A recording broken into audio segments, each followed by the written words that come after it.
Şəbnəmdir, damladır, nəfəsdir. Artıq bunların dövrü getdi. İndi süni intellekt dövrüdür. TikTokda kəşfiyyatı partladan videoların hamısı demək olar süni intellektdən düzəlib. İndi mahnıları göstərim sizə dostlar.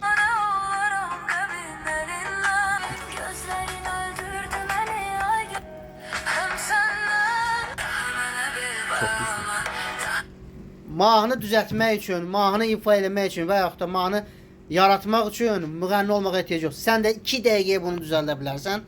Bu gördüyünüz bu sayta daxil olun, promptunu yazın, mahnınız 2 dəqiqəyə hazırdır. Bu qədər sadə dostlar. Mən də yaratmışam. İndi videonun davamında özüm yaratdığım, elə-belə yaratdığım mahnını qoyuram. Sadəcə elə-belə 1-2 dəqiqə məşğul olmuşam. Bu akşamım beni kimse tutamaz, sen bile tutamazsın. Yıldızlar tutamaz, bir uçurum gibi düşerim gözlerinden. Gözlerin beni tutamaz.